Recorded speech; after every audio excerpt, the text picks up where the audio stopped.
yaya Allah yake magana da annabi, idan zai magana da shi ya yake yi masa, sigar yadda yake magana da shi ta bambanta da sigar da yake magana da sauran mutane.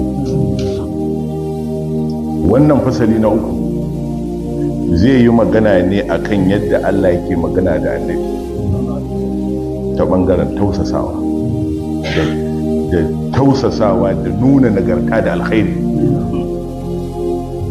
Shi ko Allah shine mahalicin kowa, shine mahalicin komai, shi kowa yake bautawa, komai ya rankwafa gabansa.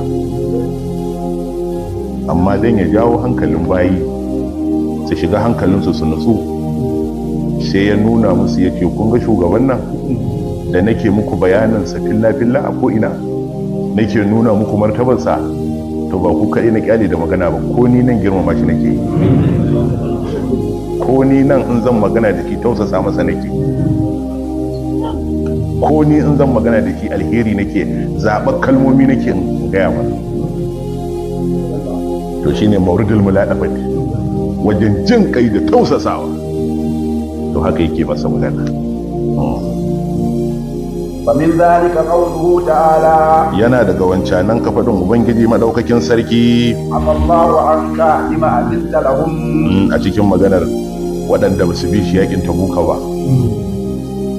Za a tafi yaki, kowa ya dinga cewa ya Rasulallah, ina da uzuri zuwan nan ba zan yi ba, ya ce je kai zaman ka. Ya Rasulallah, ni iyalina ne ba lafiya, kai min abuwa yake ba komai, kai zaman ka. Wajen mutum 80 ne suka ce ba za su iya zuwa ba, ya ce duk ku yi zaman ku ba komai.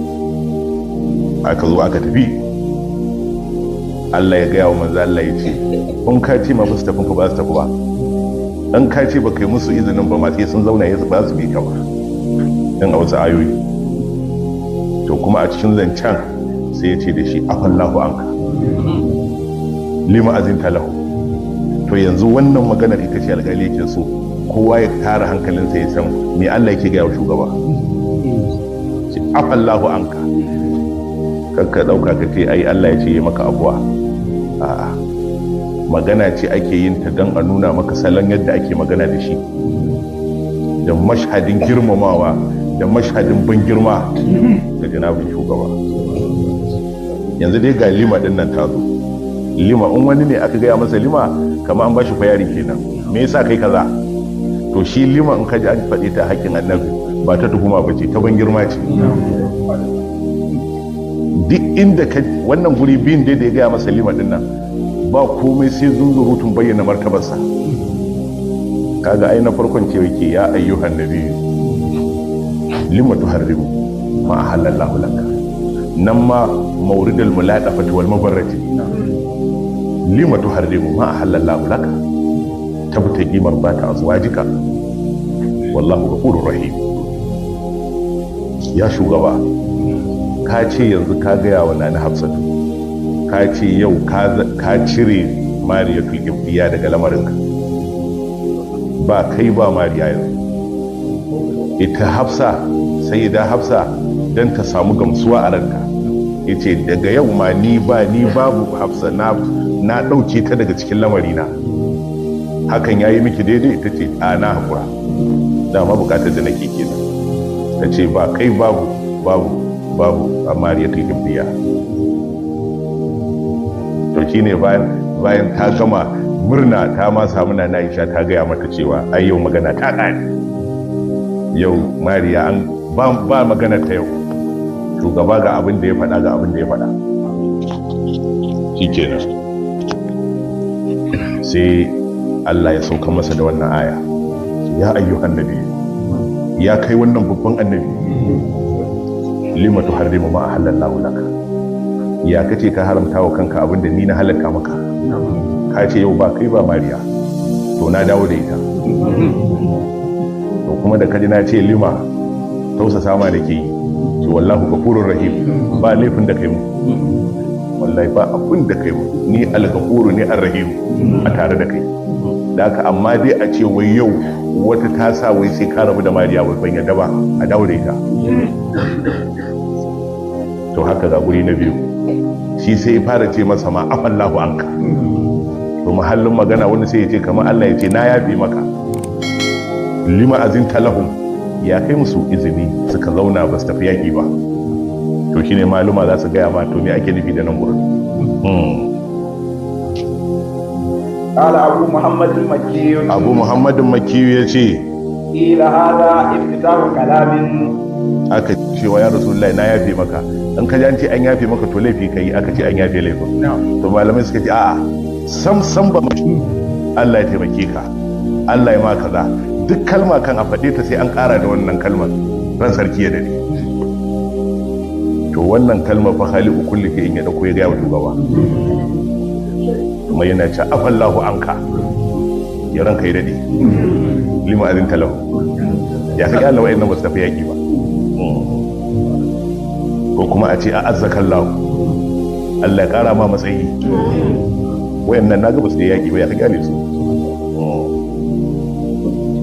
قال عون بن عبد الله Auna dan Abdullahi ya ce أخبره بالعفو قبل أن يخبره بالذنب. Ubangiji, to shi kuma sai wani Auna dan Abdullahi sai ya ce shi kuma a gurinsa ko da an ce a fadin can afuwa ce, to shi ga yadda aka yi din nan ma nuna matsayin annabi yake yi, duk da cewa a ce akhbarahu bil afwi, Allah ya bawa shugaba labari da cewa yayi masa afuwa qabla an yukhbirahu bil zambi, to shi ma'asumi ne, duk aikinsa shi Allah yake so.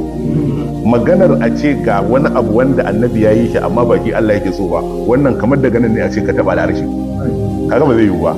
To shugaba ba zai yi haka ba fiye da marra 1000 ko marra miliyan ko adadin halitta gaba daya. Shi ma'asumi ne, baya laifi, bai taba yin laifi ba. Wannan haka ya kamata ya waje kowanne musulmi ya je gaban Allah da wannan aqidar zuciyarsa. Yanzu Allah ma'asumi ne, babu laifi a tare da shi, sai da Allah yi masa bayaninsu dukkaninsu. Suratul Tauba ba ta kyala wani simfi na sahabban annabi wanda bata faɗa ba, a cikin cewar ya Rasulullah mu muna da uzuri ba za mu iya zuwa ba, mu muna da uzuri kai mana abuwa, mu muna da uzuri kaza da Allah ya so ba da labarin cewa bara'atun minallahi wa rasulihi, da idin ka faɗa duk sanda za a yi tafsirin suratul Bara'a ka je ka saurara, za ka ji dangi kala na sahabbai, babu wanda Allah bai bayanin sa ba a wannan surar. A cikinsu akwai kaza, a cikinsu sahabbanka akwai masu hali iri kaza, a cikinsu akwai masu hali iri kaza, sai kuma idin ga fadar ainihin wato duk inda ya faɗi sunansa sai ya faɗi sunan annabi. Bara'atun minallahi wa rasulihi, Allahu wa rasuluhu, Allahu wa rasuluhu, Allahu, kamar wajen 40 a cikin wannan sura. Wai saboda waɗancan sun ce su ba za su ba, sai Allah ya ce to ni gani mu tafi tare, mu yin kai kan dawo da kai, kowa ya koma, ba sai wani ya bi ka ba. Sallallahu alaihi wasallam. akan Samarkandi wa an ba'dihim. Ubangi a Samarkandi ne ya faɗi wannan daga shashin su, anna ma'anahu, cewa ma'anar afallahu anka, afaka Allah ya salimal qalbi lima adinta lahum. Ranka ya dade ya mai lafiyar zuciya, lima azinta lahum, ya kai musu izini suka zauna. Qala, ya ce walau bada annabi sallallahu alaihi wa sallam bi qawlihi lima azinta lahum. Aka ce da ya fara gaya wa shugaba sallallahu alaihi wa sallama yace lima azinta lahum, ai ba zai ce da shi lima azinta lahum haka, ai sai dai a gaya wa wani, amma shi sunansa Muhammad, shi abin yabo ne. A ɗaya liman ma ce yake da shi ya ayyuhan nabiyyu, ya kai babban annabin nan. To daga nan ko kai ne za a ce da kai mai aka fara ma kirari, aka san wancan ba tuhuma ba ce. Kwarai. Lakhifa alaihi an yashaqqa qalbuhu min haibati hadha al-kalam. Aka ce da sai a ji tsoron kada zuciyarsa ta kece da saboda kwarjinin wannan zance na Ubangiji. Lakin Allah ta'ala bi rahmatihi akhbarahu bil afwi hatta sakana qalbuhu. Sai da Ubangiji madaukakin sarki ya sanar da manzon Allah sallallahu alaihi wasallama da afwa, har sai da zuciyarsa ta nutsu.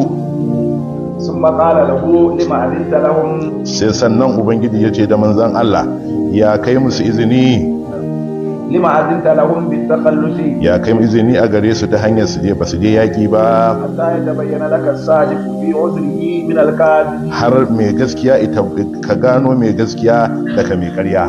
Nan duk tawilin fa malamai ne, ai shugaba ya san mai gaskiyar ya san mai karyar, ya san duk wanda ya zo ya faɗa ya ce ba zai je ba ya san mai gaskiya ne ko mai karya ne, domin haka ka abu dan maliku ya gaya masa.